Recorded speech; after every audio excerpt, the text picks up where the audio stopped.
ನಮೋ ವೆಂಕಟೇಶಾಯ. ತಿರುಮಲ ತಿರುಪತಿ ದೇವಸ್ಥಾನಗಳ ಶ್ರೀ ವೆಂಕಟೇಶ್ವರ ಕನ್ನಡ ಭಕ್ತಿವಾಹಿನಿಯು 24 ಗಂಟೆಗಳ ಕಾಲ ಧಾರ್ಮಿಕ, ಆಧ್ಯಾತ್ಮಿಕ, ಸಾಂಸ್ಕೃತಿಕ ಕಾರ್ಯಕ್ರಮಗಳನ್ನು ನಿರಂತರವಾಗಿ ಪ್ರಸಾರವನ್ನು ಮಾಡುತ್ತಿದೆ.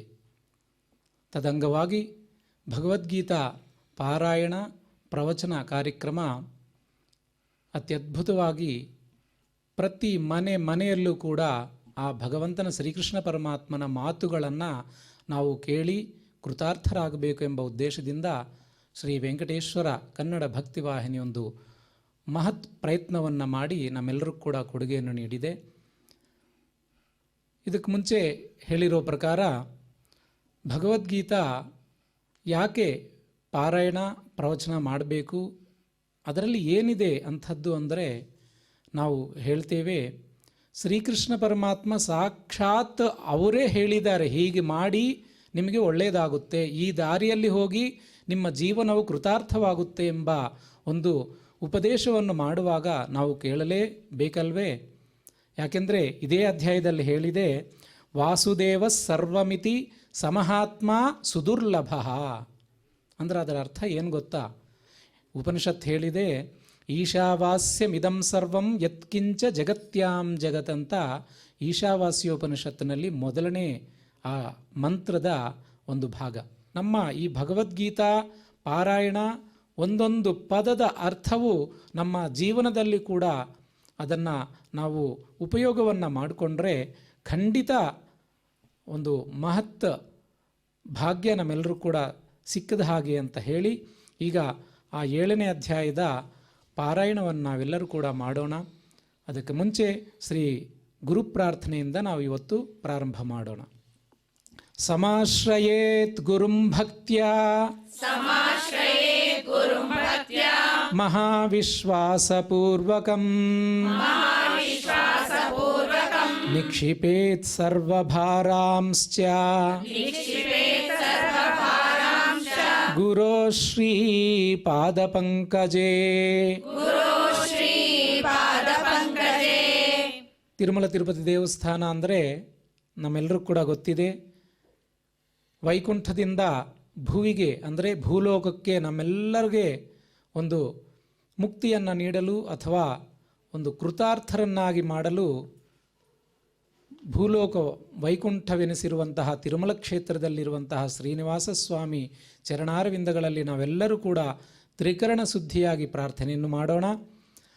ಆನಂದ ಜ್ಞಾನದಂ ವಿಷ್ಣುಂ ಆನಂದಮಯ ನಾಮಕಂ ಆನಂದೇನ ದದರ್ಶಾಥ ಆನಂದ ನಿಲಯಾಲಯೇ. ಈ ಭೂಲೋಕದಲ್ಲಿ ಯಾವುದೇ ಒಂದು ಇಲ್ಲದೇ ಇರುವಂತಹ ಒಂದು ಭಾಗ್ಯ ಈ ಭಾರತ ದೇಶದಲ್ಲಿ ನಮಗೆ ನಮ್ಮ ಪೂರ್ವಜರು ನೀಡಿದ್ದಾರೆ. ಆ ಭಾಗ್ಯವನ್ನು ನಾವೆಲ್ಲರೂ ಕೂಡ ಪೂರ್ತಿಯಾಗಿ ಅನುಭವಿಸಬೇಕು ಎಂಬ ಒಂದು ಉದ್ದೇಶದಿಂದ ಇವತ್ತು ಈ ಭಗವದ್ಗೀತೆಯ ಪಾರಾಯಣ ಮುಖಾಂತರವಾಗಿ ನಾವು ಹೊರಟಿದ್ದೇವೆ. ಅದಕ್ಕೆ ಒಂದು ಮಹಾ ಸಂಕಲ್ಪದಿಂದ ನಾವು ಹೊರಡೋಣ, ಆ ದಾರಿಯಲ್ಲಿ ಹೋಗೋಣ ಅಂತ ಹೇಳಿ ಈಗ ಸಂಕಲ್ಪವನ್ನು ಹೇಳೋಣ. ಶ್ರೀಮದಾದಿವರಾಹ ಕ್ಷೇತ್ರೇ ವಿರಾಜಮಾನಸ್ಯ ಅಖಿಲಾಂಡಕೋಟಿ ಬ್ರಹ್ಮಾಂಡ ನಾಯಕಸ್ಯ ಶ್ರೀ ಪದ್ಮಾವತಿ ಜಾನೇಃ ಭಗವತಃ ಶ್ರೀ ವೆಂಕಟೇಶ್ವರ ಸ್ವಾಮಿನಃ ಕೃಪಾಬಲೇನ ಜಗದ್ಗುರೋಃ ಶ್ರೀ ಗೋಪಾಲಕೃಷ್ಣಾನುಗ್ರಹೇಣ ಅಸ್ಮಾಕಂ ಸರ್ವೇಷಾಂ ಶರೀರಸ್ಯ ಮಾನಸಸ್ಯ ಚ ಬಲಸಿದ್ಧ್ಯರ್ಥಂ ಸಮಸ್ತಾನಾಂ ಆಧಿವ್ಯಾಧೀನಾಂ ನಿವಾರಣಾರ್ಥಂ ಸರ್ವಯಜ್ಞ ಫಲಪ್ರಾಪ್ತ್ಯರ್ಥಂ ಸರ್ವಾಸಾಂ ಸಂಪದಾಂ ಪ್ರಾಪ್ತ್ಯರ್ಥಂ ವಿದ್ಯಾರ್ಥಿನಾಂ ಬುದ್ಧಿಶಕ್ತಿ ವೃದ್ಧಿದ್ವಾರಾ ಪರೀಕ್ಷಾಸು ಉತ್ತೀರ್ಣತಾ ಸಿದ್ಧ್ಯರ್ಥಂ ಅಧಿಕಾರಿಣಾಂ ಸ್ವಸ್ವವಿಧಿ ನಿರ್ವಹಣ ಕೌಶಲ ಸಿದ್ಧ್ಯರ್ಥಂ ಸಮಸ್ತ ಪಾಪಕ್ಷಯಾರ್ಥಂ ಜ್ಞಾನ ಭಕ್ತಿ ವೈರಾಗ್ಯ ಸಿದ್ಧ್ಯರ್ಥಂ ಶ್ರೀ ಗೋಪಾಲಕೃಷ್ಣ ಪ್ರೇರಣೆಯ ಶ್ರೀ ಗೋಪಾಲಕೃಷ್ಣ ಪ್ರೀತ್ಯರ್ಥಂ ಶ್ರೀಮದ್ಭಗವದ್ಗೀತಾಯಾಃ ಸಪ್ತಮೋಧ್ಯಾಯ ಅಂತರ್ಗತ ಶ್ಲೋಕಪಾರಾಯಣಂ ತಥಾ ಭಗವದ್ಗೀತಾಶ್ರವಣಂಚ ಕರಿಷ್ಯಾಮಹೇ. ಭಗವದ್ಗೀತೆ ಅಂದರೆ ಯಾವುದೋ ಒಂದು ಗ್ರಂಥವಲ್ಲ, ಅದು ಸಾಕ್ಷಾತ್ತು ಶ್ರೀಮನ್ನಾರಾಯಣ ಸ್ವರೂಪನಾಗಿರುವಂತಹ ಶ್ರೀಕೃಷ್ಣ ಪರಮಾತ್ಮರ ಮಾತುಗಳು ಎಂದು ನಾವು ಇದುವರೆಗೆ ಹೇಳಿದ್ದೀವಿ.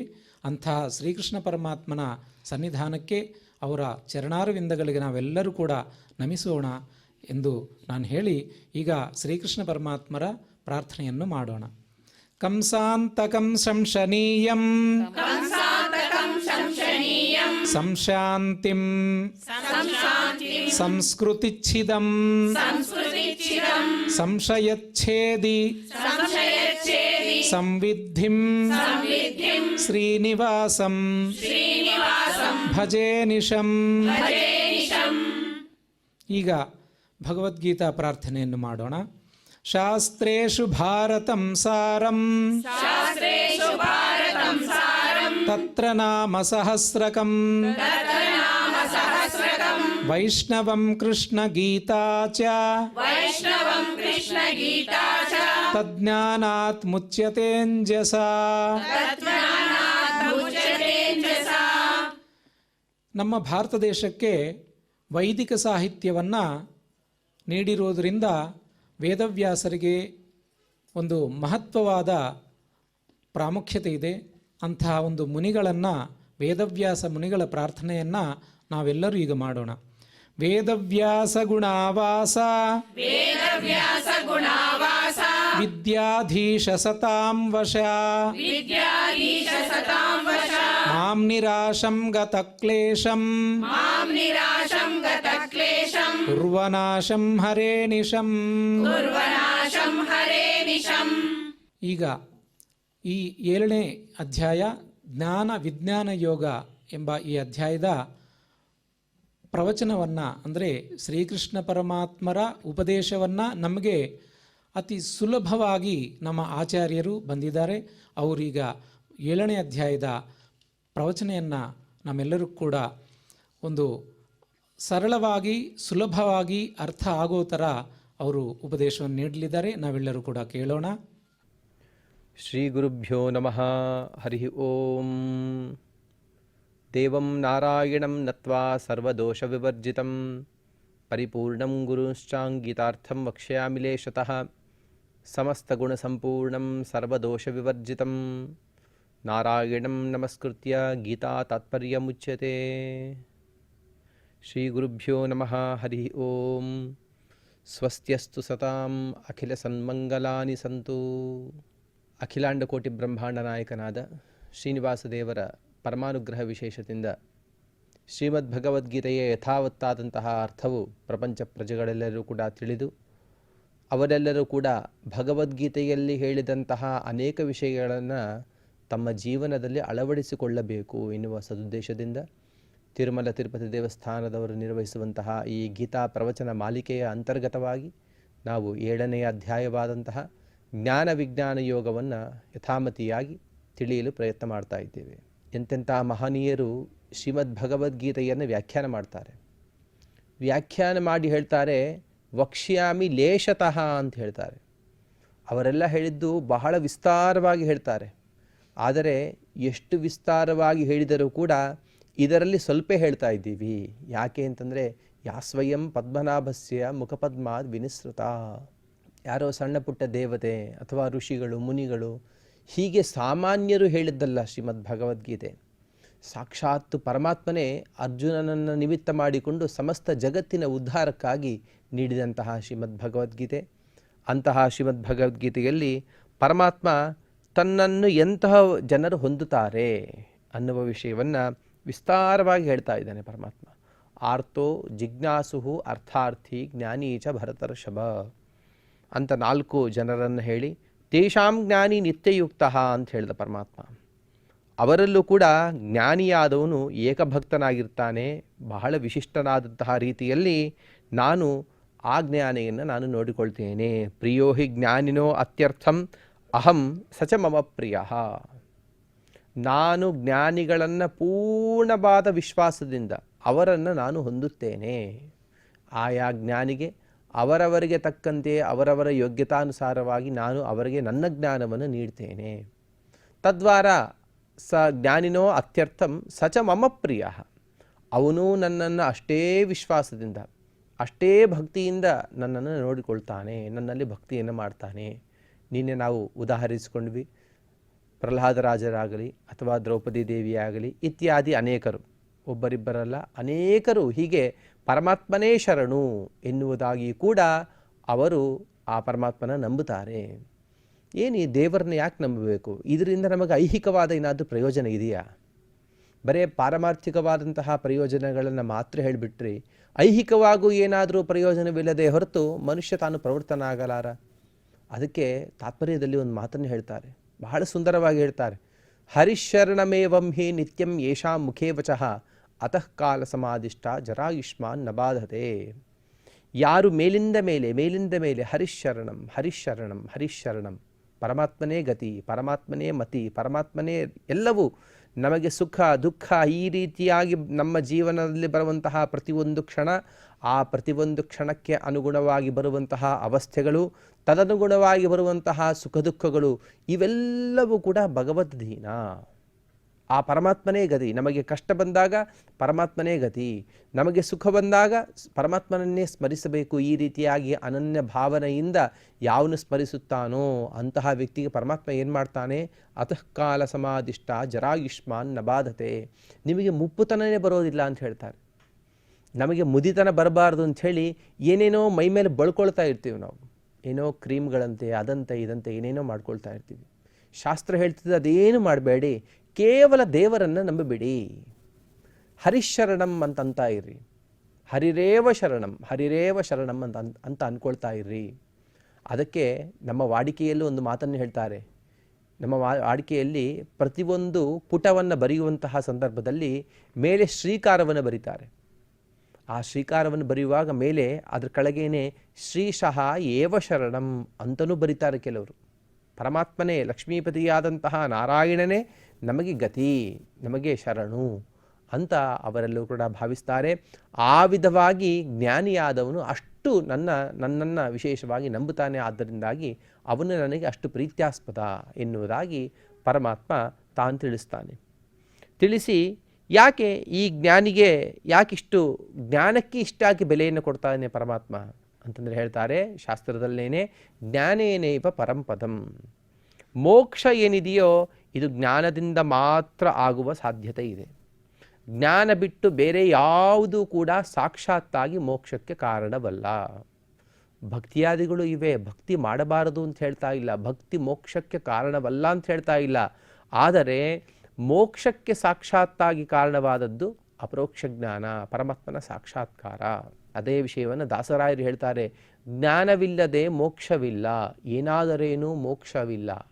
ಏನಾದರೂ ಮಾಡು, ಜ್ಞಾನ ಇಲ್ಲ ನಿನಗೆ ಮೋಕ್ಷ ಇಲ್ಲ. ಏನು ಮಾಡ್ತಾನೆ ಮನುಷ್ಯ ಜಪತಪ ಮಾಡಿದರೇನು?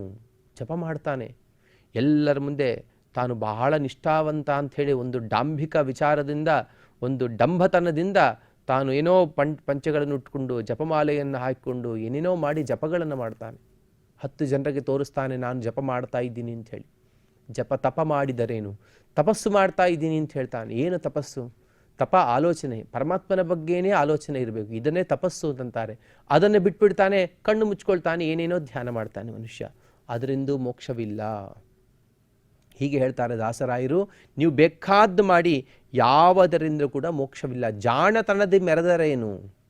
ನಾನು ಬಹಳ ಬುದ್ಧಿವಂತ ಅಂತ ಹೇಳ್ತಾನೆ. ದೊಡ್ಡ ದೊಡ್ಡ ಸ್ಟೇಜ್ಗಳ ಮೇಲೆ ಹತ್ತಿ ಆ ವೇದಿಕೆ ಮೇಲೆ ಬೇಕಾದಷ್ಟು ಪುಂಖಾನುಪುಂಖವಾಗಿ ತಾನು ಪ್ರವಚನಗಳನ್ನು ನೀಡ್ತಾನೆ. ಆದರೆ ಜ್ಞಾನ ಇರೋದಿಲ್ಲ. ಜ್ಞಾನದ ಪ್ರದರ್ಶನ ಬೇರೆ, ಜ್ಞಾನದ ಅನುಭವ ಬೇರೆ, ಜ್ಞಾನವನ್ನು ಹೊಂದಿರುವಿಕೆ ಬೇರೆ. ಜ್ಞಾನವನ್ನು ಹೊಂದಿದ್ದವರು ಯಾವಾಗಲೂ ಕೂಡ ತುಂಬ ಗಂಭೀರವಾಗಿರ್ತಾರೆ. ಕೆಲವರು ಗಂಭೀರವಿದ್ದಂತೆ ತೋರಿಸ್ತಾರೆ. ಕೆಲವರು ತಾನು ಜ್ಞಾನವಂತರು ಅಂತ ಜನರಿಗೆ ತಮ್ಮ ಬಗ್ಗೆ ತಾವು ಕೀರ್ತಿಯನ್ನು ಹರಡಲಿ ಅಂತ ಹೇಳ್ಕೊಳ್ತಾರೆ. ಆದರೆ ನಿಜವಾದ ಜ್ಞಾನಿ ಹಾಗಿರೋದಿಲ್ಲ. ಪರಮಾತ್ಮ ಹೇಳ್ತಾನೆ, ಜಾಣತನದೆ ಮೆರೆದರೇನು, ಏನಾದರೇನು ಮೋಕ್ಷವಿಲ್ಲ. ಜ್ಞಾನವಿಲ್ಲದೆ ಮೋಕ್ಷವಿಲ್ಲ. ಪರೋಕ್ಷ ಜ್ಞಾನ ಇಲ್ಲ, ಪರಮಾತ್ಮನ ಸಾಕ್ಷಾತ್ಕಾರ ಇಲ್ಲ, ಖಂಡಿತವಾಗೂ ನಿನಗೆ ಮೋಕ್ಷ ಇಲ್ಲ ಎನ್ನುವ ವಿಷಯವನ್ನು ತಿಳಿಸ್ತಾ ಆ ಜ್ಞಾನಿಗೆ ವಿಶಿಷ್ಟವಾದಂತಹ ಪುರಸ್ಕಾರವನ್ನು ಕೊಡ್ತಾ ಪರಮಾತ್ಮ ಹೇಳಿದ, ತೇಷಾಂ ಜ್ಞಾನಿ ನಿತ್ಯಯುಕ್ತ ಏಕಭಕ್ತಿರಿ ವಿಶಿಷ್ಯತೆ ಪ್ರಿಯೋ ಹಿ ಜ್ಞಾನಿನೋತ್ಯರ್ಥಂ ಅಹಂ ಸಚ ಮಮ ಪ್ರಿಯ. ಅರ್ಜುನ, ಈ ಆರ್ತ, ಜಿಜ್ಞಾಸು, ಅರ್ಥಾರ್ಥಿ, ಜ್ಞಾನಿ, ಈ ನಾಲ್ಕರಲ್ಲೂ ಕೂಡ ಜ್ಞಾನಿಯಾದವನು ಯಾವಾಗಲೂ ಕೂಡ ನನ್ನನ್ನೇ ನಂಬುತ್ತಾನೆ. ನಾನೇ ಸರ್ವೋತ್ತಮ ಎನ್ನುವಂತಹ ಭಾವನೆಯಿಂದ ನನ್ನಲ್ಲಿ ವಿಶಿಷ್ಟವಾದಂತಹ ಭಕ್ತಿಯನ್ನು ಮಾಡ್ತಾನೆ. ಅವನು ಮಾಡಿದ ಭಕ್ತಿಗೆ ಮೆಚ್ಚಿ ನಾನು ಅವನನ್ನು ನನ್ನ ಹತ್ತಿರ ಇಟ್ಕೊಳ್ತೇನೆ, ನಾನು ಅವನಿಗೆ ಮೋಕ್ಷವನ್ನು ನೀಡ್ತೇನೆ ಎಂಬುದಾಗಿ ಪರಮಾತ್ಮ ಈ 17ನೆಯ ಶ್ಲೋಕದ ಮೂಲಕವಾಗಿ ಪರಮಾತ್ಮ ತಿಳಿಸ್ತಾನೆ. ತಿಳಿಸಿದ ಮೇಲೆ ಅನಂತರ ಪರಮಾತ್ಮ, ಹಾಗಿದ್ದರೆ ಮುಂದಿನ ಶ್ಲೋಕವನ್ನು ಕೂಡ ನಾವು ಪ್ರಸ್ತಾಪ ಮಾಡಿಕೊಂಡ್ವಿ. ಇಷ್ಟೆಲ್ಲ ಹೇಳಿದ ಪರಮಾತ್ಮ, ಈ 4 ಜನ ಬಗ್ಗೆ ಹೇಳಿದಿ, ಅದರಲ್ಲಿ ಜ್ಞಾನಿಯನ್ನು ಹೊಗಳು ಬಿಟ್ಟು ಹಾಗೆ ಯಾಕೆ ಮಾಡಿದಿ ಅಂತ ಕೇಳಿದಾಗ, ಉದಾರ ಸರ್ವಯವೇತೆ. ನೋಡಪ್ಪ, ಅರ್ಥಾರ್ಥಿಯಾಗಿರ್ಬೋದು, ಜ್ಞಾನಿಯಾಗಿರ್ಬೋದು, ಅಥವಾ ಇನ್ನಿಬ್ಬರಾಗಿರ್ಬೋದು, ಅವರೆಲ್ಲರೂ ಕೂಡ ಉದಾರಾಹ ಇವ, ಉತ್ಕೃಷ್ಟರೇ. ಕೆಲವನು ದುಡ್ಡಿಗಾಗಿ ಪರಮಾತ್ಮನನ್ನು ಭಜಿಸಿದ, ತಪ್ಪೇನೂ ಇಲ್ಲ. ತಪ್ಪಿಲ್ಲ ಅಂತನ್ನೋದಕ್ಕೆ ಅರ್ಥ ಏನು ಅಂತಂದರೆ, ಕಂಡವರನ್ನು ಬೇಡುವುದಕ್ಕಿಂತ, ಕಂಡವರಿಗೆ ಶರಣು ಹೋಗುವುದಕ್ಕಿಂತ ಪರಮಾತ್ಮನಿಗೆ ಶರಣು ಹೋದದ್ದು ಉಳಿದವರಕ್ಕಿಂತ ಇವನು ಉತ್ತಮನೇ.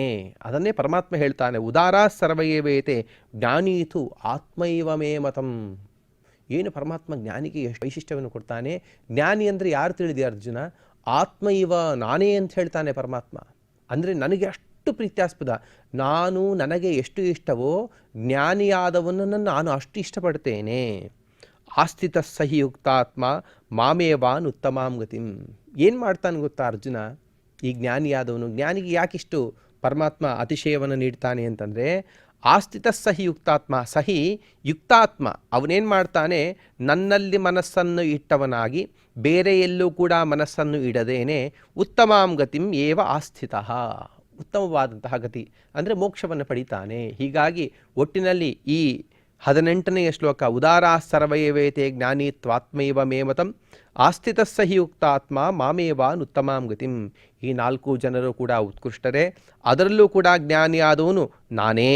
ಅಂದರೆ ಅಭೇದವನ್ನು ಪರಮಾತ್ಮ ಯಾಕೆ ಹೇಳ್ತಾನೆ ಅಂತಂದರೆ, ನನಗೆ ಎಷ್ಟು ಇಷ್ಟವೋ ಅಷ್ಟು ಇಷ್ಟ ನಾನು ಆ ಜ್ಞಾನಿ ಮೇಲೆ ತೋರಿಸ್ತೇನೆ. ಅವನು ಯಾಕೆ ಅಂತಂದರೆ, ಅವನು ನನ್ನಲ್ಲಿ ಮನಸ್ಸನ್ನು ಇಟ್ಟವನಾಗಿ ಅವನು ಮೋಕ್ಷವನ್ನು ಪಡಿತಾನೆ ಅಂತ ಪರಮಾತ್ಮ ಈ 18ನೆಯ ಶ್ಲೋಕದ ದ್ವಾರ ತಾನು ತಿಳಿಸಿದ. ಸರಿ, ಆಮೇಲೆ 19ನೇ ಶ್ಲೋಕದಲ್ಲಿ ಪರಮಾತ್ಮ ಹೇಳ್ತಾನೆ, ಇಂತಹ ಜ್ಞಾನಿಗಳು ಕಂಡಲ್ಲಿ ನಿನಗೆ ಸಿಗುವುದಿಲ್ಲ. ಇಂತಹ ಜ್ಞಾನಿಗಳು ಎಲ್ಲಂದರೆ ಅಲ್ಲಿ ಸಿಗುವುದಿಲ್ಲ. ಬಹಳ ಕಡೆ ನಾವು ನೋಡ್ತೇವೆ, ತಪಸ್ವಿಗಳು ಪ್ರಾಮಾಣಿಕವಾಗಿ ತಪಸ್ಸನ್ನು ಮಾಡುವವರು ಹಾಗೆ ಬರ್ತಾರೆ, ಹಾಗೆ ಮಿಂಚಿನಂತೆ ಹೊರಟೋಗ್ತಾರೆ. ಅವರು ಕಣ್ಣಿಗೆ ಸಿಗೋದೇ ಅಪರೂಪ. ಅವರು ಕಣ್ಣಿಗೆ ಸಿಕ್ಕರು ಅಂತ ನಾವು ಅಂದ್ಕೊಳ್ತೀವಿ, ಅಷ್ಟರೊಳಗೇನೆ ಅವರು ಸಿಗೋದಿಲ್ಲ, ಅವರೆಲ್ಲೋ ಮಾಯವಾಗಿ ಬಿಟ್ಟಿರ್ತಾರೆ. ಅದನ್ನೇ ಪರಮಾತ್ಮ ಹೇಳ್ತಾನೆ, ಬಹೂನಾಂ ಜನ್ಮನಾಮಂತೆ ಜ್ಞಾನವಾನ್ ಮಾಂ ಪ್ರಪದ್ಯತೆ ವಾಸುದೇವ ಸರ್ವಮಿತಿ ಸಮಹಾತ್ಮ ಸುದುರ್ಲಭ. ಇಂತಹ ಜ್ಞಾನಿಗಳು ಬಹಳ ದುರ್ಲಭ ಸಿಗೋದು. ಇಲ್ಲಿ ವಿಚಿತ್ರ ಏನು ಅಂತಂದರೆ, ಈ ಶ್ಲೋಕವನ್ನು ನೋಡಿದಾಗ ನಮಗೆ ಬೇರೆ ಅರ್ಥನೇ ಗೋಚರಿಸ್ತದೆ. ಈ ಶ್ಲೋಕ ಏನು? ಬಹಳ ಜನ್ಮಗಳಾದ ಮೇಲೆ ಜ್ಞಾನಿಯಾದವನು ನನ್ನನ್ನು ಹೊಂದುತ್ತಾನೆ. ಯಾಕೆ? ವಾಸುದೇವನೇ ಎಲ್ಲ, ಪರಮಾತ್ಮನೇ ಎಲ್ಲ, ಆ ಪರಮಾತ್ಮನ ಬಿಟ್ಟು ಬೇರೆ ಯಾರೂ ಇಲ್ಲ. ಅಂತಹ ಈ ಜ್ಞಾನವನ್ನು ಪಡೆದವನು ಸುದುರ್ಲಭ, ಅಂತಹ ಜ್ಞಾನಿಯಾದವನು ಸಿಗುವುದು ಕಷ್ಟ ಅಂತ ಹೀಗೆ ಅರ್ಥ ತೋರಿದಂತೆ ಇರ್ತದೆ. ಪ್ರತೀಯಮಾನ ಅರ್ಥ ಇದು. ಅಂದರೆ ಮೇಲ್ನೋಟಕ್ಕೆ ಈ ಅರ್ಥ ನಮಗೆ ತೋರುತ್ತದೆ, ಆದರೆ ವಾಸ್ತವಿಕವಾಗಿ ಈ ಅರ್ಥವನ್ನು ನಾವು ತಿಳಿಯಬಾರದು. ಈ ಅರ್ಥ ಹೇಳುವುದು ಪರಮಾತ್ಮನ ಉದ್ದೇಶ ಅಲ್ಲ. ಕಾವ್ಯಪ್ರಕಾಶಕಾರರು ಒಂದು ಮಾತನ್ನು ಹೇಳ್ತಾರೆ, ಪ್ರತೀಯಮಾನಂ ಪುನರನ್ಯದೇವ ವಸ್ವಸ್ತಿವಾಣೀಷು ಮಹಾಕವೀನಾಂ ಯತ್ತತ್ ಪ್ರಸಿದ್ಧ ವಯವಾತಿರಿಕ್ತಂ ವಿಭಾತಿ ಲಾವಣ್ಯ ಮಿವಾಂಗನಾಸು ಅಂತ ಹೇಳ್ತಾರೆ. ಬಹಳ ಸುಂದರವಾಗಿ ಹೇಳ್ತಾರೆ. ಒಬ್ಬ ವನಿತೆ ಸುಂದರವಾಗಿದ್ದಾಳೆ ಅಂತ ಯಾವಾಗ ಭಾವಿಸ್ತೀವಿ? ಕೇವಲ ಪ್ರಸಿದ್ಧವಾದಂತಹ ಅವಯವಗಳಿದ್ದರೆ ಅವಯವದ ಸೌಷ್ಠವತೆಯಿಂದ ಆ ವನಿತೆಯರ ಸೌಂದರ್ಯವನ್ನು ತಿಳಿಯಬಾರದು. ಆ ಅವಯವ ಸೌಷ್ಠತೆಯ ಜೊತೆಗೆ ಅವರಲ್ಲಿ ಒಂದು ಲಾವಣ್ಯ ಅಂತ ಇರಬೇಕು. ಅವಾಗೇನೆ ಅವರು ಹೇಗೆ ಸುಂದರಿ ಅಂತ ನಾವು ವ್ಯವಹಾರ ಮಾಡ್ತೀವೋ ಹಾಗೇನೆ ಪ್ರತಿಯೊಂದು ಶ್ಲೋಕಕ್ಕೂ ಕೂಡ ಪ್ರತೀಯಮಾನವಾದಂತಹ ವಸ್ತು ಮತ್ತೊಂದು ಇರ್ತದೆ.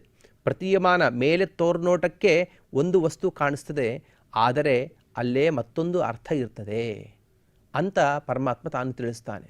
ಅದನ್ನೇ ಹೇಳ್ತಾ, ಅಕಸ್ಮಾತ್ತಾಗಿ ನಾವು ಹೀಗೆ ಮೇಲೆ ತೋರಿದಂತಹ ಅರ್ಥವನ್ನೇ ನಾವು ಇದೇ ಅರ್ಥ ಅಂತ ತಿಳಿದುಬಿಟ್ರೆ ಪರಮಾತ್ಮನ ಇಂಗಿತವನ್ನು ಸರಿಯಾಗಿ ತಿಳಿದುಕೊಳ್ಳಲಾರವಿ. ಅದಕ್ಕೆ ಹೇಗೆ ಅರ್ಥ ಮಾಡಬೇಕು ಅಂತಂದರೆ, ವಾಸುದೇವ ಸರ್ವಮಿತಿ, ಪರಮಾತ್ಮನೇ ಎಲ್ಲ, ಇತಿ ಜ್ಞಾನವಾನ್, ಈ ವಿಧವಾದಂತಹ ಜ್ಞಾನ ಪಡೆದವನು ಬಹೂನಾಂ ಜನ್ಮನಾಮಂತೆ, ಬಹಳ ಜನ್ಮಗಳಾದ ಮೇಲೆ ಮಾಂ ಪ್ರಪದ್ಯತೆ, ನನ್ನನ್ನು ಹೊಂದುತ್ತಾನೆ, ಸಹ ಮಹಾತ್ಮ ಸುದುರ್ಲಭ, ಅಂತಹ ಜ್ಞಾನಿ ಇವನು ಸುದುರ್ಲಭ, ಇವನು ಸಿಗೋದು ಬಹಳ ಕಷ್ಟ ಅಂತ ಹೇಳ್ತಾರೆ. ಇದೇ ವಿಷಯವನ್ನು ಸ್ಮೃತಿಕಾರರು ಹೀಗೆ ಹೇಳ್ತಾರೆ, ಏವಂ ಜಾನನ್ ತಮಾಪ್ನೋತಿ ನಾನ್ಯಥಾತು ಕಥಂಚನ ಪೂರ್ಣಂ ವಸ್ತು ಯತೋ ಹ್ಯೇಕೋ ವಾಸುದೇವೋ ನಚಾಪರಃ ಏವಂ ವಿತ್ ದುರ್ಲಭೋ ಲೋಕೆ. ಏವಂ ಜಾನನ್, ಈ ರೀತಿಯಾಗಿ ಪರಮಾತ್ಮನನ್ನು ತಿಳಿದವನು, ತಮಾಪ್ನೋತಿ, ಆ ಪರಮಾತ್ಮನನ್ನು ಹೊಂದುತ್ತಾನೆ, ನಾನ್ಯಥಾತು ಕಥಂಚನ, ಈ ವಿಧವಾಗಿ ತಿಳಿಯದವನು, ದೇವರೇ ಎಲ್ಲ, ಪರಮಾತ್ಮನನ್ನು ಬಿಟ್ಟು ಬೇರೆ ಯಾರೂ ಗತಿ ಇಲ್ಲ ಅಂತ ತಿಳಿಯದವನು ಎಂದಿಗೂ ಕೂಡ ದೇವರನ್ನು ಹೊಂದಲಾರ. ಯಾಕೆ ಹಾಗೆ ತಿಳಿಬೇಕು? ದೇವರೇ ಎಲ್ಲ ಯಾಕೆ ಅಂತಂದರೆ, ಪೂರ್ಣಂ ವಸ್ತು ಯಥೋಹ್ಯೇಕೋ ವಾಸುದೇವೋ ನಚಾಪರಃ, ಜಗತ್ತಿನಲ್ಲಿ ಒಂದು ವಸ್ತು ಪೂರ್ಣವಾಗಿದೆ ಅಂತಂದರೆ ಅದು ಪರಮಾತ್ಮ ಒಬ್ಬನೇ. ಪೂರ್ಣಮದಃ ಪೂರ್ಣವಿದಂ ಪೂರ್ಣಾತ್ ಪೂರ್ಣಮುದಚ್ಯತೆ ಪೂರ್ಣಸ್ಯ ಪೂರ್ಣಮಾದಾಯ ಪೂರ್ಣಮೇವಾವಶಿಷ್ಯತೆ. ಏನು ಸುಂದರ! ಉಪನಿಷತ್ತು ಎಷ್ಟು ಪರಿಪೂರ್ಣತೆಯನ್ನು ಪರಮಾತ್ಮನಲ್ಲಿ ತಿಳಿಸ್ಕೊಡ್ತದೆ. ಅಷ್ಟೆಲ್ಲ ತಿಳಿಸ್ಕೊಟ್ರು ವೇದ ಹೇಳ್ತದೆ, ವೇದದಲ್ಲಿ ಹೇಳಿದಂತಹ ಗುಣಗಳು ಎಷ್ಟು ಪರಮಾತ್ಮನದ್ದು. ರೋಮಕೂಪ ಲಯೋದಕಿ ಅಂತ ಹೇಳ್ತಾರೆ. ದೇವರ ಒಂದು ಕೂದಲನ್ನು ಕೂಡ ವರ್ಣನೆ ಮಾಡಲಿಲ್ಲಂತೆ. ಎಷ್ಟು ವೇದಗಳಿವೆ, ಅನಂತ ವೇದಗಳು. ಅನಂತ ವೇದಗಳು ಅನಂತ ವಿಧವಾಗಿ ಅನಂತ ಮಂತ್ರಗಳಿಂದ ಅನಂತ ಋಷಿಗಳು, ಅವರ ದೇವತೆಗಳು ಇವರೆಲ್ಲರೂ ಕೂಡ ಸೇರಿ ಅನಂತ ಕಾಲದಿಂದ ಹೊಗಳುತ್ತಿದ್ದರೂ ಕೂಡ ಪರಮಾತ್ಮನ ಒಂದು ರೋಮವನ್ನು ಕೂಡ ಪೂರ್ತಿಯಾಗಿ ವರ್ಣನೆ ಮಾಡಲು ಸಾಧ್ಯವಿಲ್ಲ. ಅಷ್ಟು ಮಹಾತ್ಮ್ಯ ಪರಮಾತ್ಮನಿದೆ, ಅಷ್ಟು ಪೂರ್ಣನಾಗಿದ್ದಾನೆ ಪರಮಾತ್ಮ. ಅವನನ್ನು ನಾವು ಹೇಗೆ ತಿಳಿಬೇಕು ಗೊತ್ತಾ? ಪರಮಾತ್ಮ ಪರಿಪೂರ್ಣ ಅಂತ ಇಷ್ಟು ಮಾತ್ರ ತಿಳಿಬೇಕು. ಅದನ್ನೇ ಹೇಳ್ತಾರೆ, ಯಸ್ಯಾಮತಂ ತಸ್ಯ ಮತಂ. ನಾನು ದೇವರನ್ನು ಏನೂ ತಿಳಿದಿಲ್ಲ ಅಂತ ಯಾವನು ತಿಳಿತಾನೋ ಅವನು ಪೂರ್ತಿಯಾಗಿ ತಿಳಿದಂತೆ. ನಾನು ದೇವರನ್ನ ಪೂರ್ತಿಯಾಗಿ ತಿಳಿದಿದ್ದೇನೆ ಅಂತ ಯಾವನು ಅಂದ್ಕೊಳ್ತಾನಲ್ಲ ಅವನು ಏನೂ ತಿಳಿಯದಂತೆ, ಅವನೇನು ತಿಳಿದೇ ಇಲ್ಲ. ಯಾಕೆ? ಅನಂತ ಕಲ್ಯಾಣ ಗುಣಗಳ ಪರಿಪೂರ್ಣ ಪರಮಾತ್ಮ. ಅವನಲ್ಲಿ ಗುಣಗಳನ್ನು ಲೆಕ್ಕ ಹಾಕಲಿಕ್ಕೆ ಸಾಧ್ಯವೇ ಇಲ್ಲ. ಅಂದಮೇಲೆ ನಾವು ಹಾಗೆ ಅನಂತ ಕಲ್ಯಾಣ ಗುಣಗಣ ಪರಿಪೂರ್ಣ ಅಂತಲೇ ತಿಳಿಬೇಕು. ದೇವರಲ್ಲಿ ಗುಣಗಳನ್ನು ಲೆಕ್ಕ ಹಾಕಿತಾ ಕೂತ್ರೆ ಅದು ಮುಗಿಲಿಕ್ಕೆ ಸಾಧ್ಯವೇ ಇಲ್ಲ, ಆ ಗುಣಗಳನ್ನು ಲೆಕ್ಕ ಹಾಕಲಿಕ್ಕೆ ಸಾಧ್ಯವೇ ಇಲ್ಲ. ಹೀಗಾಗಿ ಪೂರ್ಣಂ ವಸ್ತು ಯಥೋ ಹ್ಯೇಕೋ ವಾಸುದೇವೋ ನಚಾಪರಃ. ಜಗತ್ತಿನಲ್ಲಿರುವಂತಹ ಅನೇಕ ವಸ್ತುಗಳಿವೆ, ಆದರೆ ಪೂರ್ಣವಾದಂತಹ ವಸ್ತು ಪರಮಾತ್ಮ ಒಬ್ಬನೇ. ಏವಂ ವಿತ್ ದುರ್ಲಭೋ ಲೋಕೆ. ಪರಮಾತ್ಮ ಹೇಳ್ತಾನೆ, ಇಂತಹ ಜ್ಞಾನವನ್ನು ಪಡೆದವನು ಮನುಷ್ಯ, ಇಂತಹ ಜ್ಞಾನವನ್ನು ಪಡೆದ ಜೀವ ಲೋಕದಲ್ಲಿ ದುರ್ಲಭವಾಗಿದ್ದಾನೆ. ಏನು ಪರಮಾತ್ಮನ ಪೂರ್ಣತೆಯ ಏನು ವೈಶಿಷ್ಟ್ಯ ಅಂತಂದರೆ, ಹಿಂದೆ ನಾವು ಈ ವಿಷಯವನ್ನು ಪ್ರಸ್ತಾಪ ಮಾಡಿಕೊಂಡಿದ್ದೀವಿ. ದೇಶತಃ ಕಾಲತಃ ಗುಣತಃ ಈ ರೀತಿಯಾಗಿ ಯಾವುದಕ್ಕೂ ಕೂಡ ಚ್ಯುತಿ ಇಲ್ಲದವನು ಪರಮಾತ್ಮ. ಈ ದೇಶದಲ್ಲಿ ಇದ್ದಾನೆ, ಆ ದೇಶದಲ್ಲಿ ಇಲ್ಲ ಅಂತಿಲ್ಲ, ಎಲ್ಲ ದೇಶಗಳಲ್ಲೂ ಇದ್ದಾನೆ. ಈ ಕಾಲದಲ್ಲಿ ಇದ್ದಾನೆ, ಈ ಕಾಲದಲ್ಲಿ ಇಲ್ಲ ಅಂತಿಲ್ಲ, ಎಲ್ಲ ಕಾಲದಲ್ಲೂ ಇದ್ದಾನೆ. ಪರಮಾತ್ಮನಲ್ಲಿ ಇಂತಹ ಗುಣಗಳು ಇವೆ, ಇಂತಹ ಗುಣಗಳು ಇಲ್ಲ ಅಂತಿಲ್ಲ, ಎಲ್ಲ ಗುಣಗಳೂ ಇವೆ. ಅಂದರೆ ಎಲ್ಲ ದೇಶಗಳಲ್ಲೂ ಎಲ್ಲ ಕಾಲಗಳಲ್ಲೂ ಎಲ್ಲ ಗುಣಗಳನ್ನು ಹೊಂದಿದವನು ಪರಮಾತ್ಮ ಮಾತ್ರ. ಬಹಳ ಸುಂದರವಾಗಿ ಮಹಾನಾರಾಯಣ ಉಪನಿಷತ್ತು ಒಂದು ಮಾತನ್ನು ಹೇಳ್ತದೆ, ಅಣೋರಣೀಯಾನ್ ಮಹತೋ ಮಹೀಯಾನ್ ಆತ್ಮಾಸ ನಿಹಿತೋರ್ಜಂತೋಹೋ. ಪರಮಾತ್ಮ ಎಲ್ಲಿದ್ದಾನೆ? ಎಲ್ಲೆಲ್ಲೋ ಹುಡುಕ್ಬೇಡ್ರಿ ಅಂತ ಹೇಳುತ್ತೆ ವೇದ. ನಿಮ್ಮ ಆತ್ಮ, ನಿಮ್ಮ ಮನಸ್ಸಿನಲ್ಲೇ ದೇವರಿದ್ದಾನೆ. ಅವನಲ್ಲಿ ಎಷ್ಟು ಸಾಮರ್ಥ್ಯ ಇದೆ ಗೊತ್ತಾ? ಅಣೋರಣೀಯಾನ್, ಅವನು ಅಣು, ನಿಮ್ಮಲ್ಲಿ ಇರುವಂತಹ ಪರಮಾತ್ಮ ಹೇಗಿದ್ದಾನೆ? ಅಣುರೂಪದಿಂದ ಇದ್ದಾನೆ.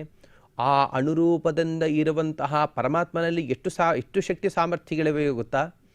ಅವ್ಯಾಕೃತ ಆಕಾಶದಲ್ಲಿ ದೊಡ್ಡ ವಿರಾಟ್ ನಾರಾಯಣ ರೂಪ ಒಂದು ವ್ಯಾಪ್ತವಾಗಿದೆ. ಪರಮಾತ್ಮನದೇ ಸಮಗ್ರ ಎಲ್ಲ ಕಡೆಗೂ. ಅದು ಅವ್ಯಾಕೃತ ಆಕಾಶ, ಅದು ಅನಂತ. ಅದನ್ನು ಇಷ್ಟು ಅಂತ ಗಣನೆ ಮಾಡಲಿಕ್ಕೆ ಸಾಧ್ಯ ಇಲ್ಲ. ಆದರೆ ಪರಮಾತ್ಮ ಆ ಎಲ್ಲ ಸಂಪೂರ್ಣವಾದಂತಹ ಅವ್ಯಾಕೃತ ಆಕಾಶದಲ್ಲಿ ದೊಡ್ಡ ವಿರಾಟ್ ನಾರಾಯಣ ರೂಪ ಅಂತ ಹೇಳ್ತಾರೆ. ಆ ನಾರಾಯಣ ರೂಪದಿಂದ ಪರಮಾತ್ಮ ವ್ಯಾಪ್ತನಾಗಿದ್ದಾನೆ. ನಮ್ಮಲ್ಲಿ ಏನು ಅಣುರೂಪದಿಂದ ಪರಮಾತ್ಮ ಇದ್ದಾನಲ್ಲ, ಈ ಅಣುರೂಪನಾದಂತಹ ಪರಮಾತ್ಮನಲ್ಲೇನೆ ಅವ್ಯಾಕೃತ ಆಕಾಶದಲ್ಲಿ ವ್ಯಾಪ್ತನಾದಂತಹ ಪರಮಾತ್ಮನಿಗೆ ಇರುವ ಎಲ್ಲ ಗುಣಗಳು, ಎಲ್ಲ ಶಕ್ತಿ, ಸಾಮರ್ಥ್ಯ ಪ್ರತಿಯೊಂದು ಕೂಡ ಈ ಅಣುರೂಪದಲ್ಲಿ ಅಡಗಿವೆ. ಅದಕ್ಕೆ ಹೇಳ್ತಾರೆ ಅಣೋರಣೀಯಾನ್, ಅಣುವಿನಲ್ಲಿ ಅಣುವಿಕ್ಕಿಂತ ಜಾಸ್ತಿ ಇದ್ದಾನೆ. ಮಹತೋ ಮಹೀಯಾನ್. ನಾವು ಮಹತ್ ಪದಾರ್ಥ ಅಂತ ಯಾವುದನ್ನು ತಿಳಿದುಕೊಳ್ತೇವೆ ಈಗ? ಸಸರ್ಜ ಶಿವವಿಗ್ರಹಂ ಬ್ರಹ್ಮಾಂಡಂ ಅಂತ ಹೇಳ್ತೇವೆ. ವೈರಾಜ ಪುರುಷೋತ್ಸೃಜತ.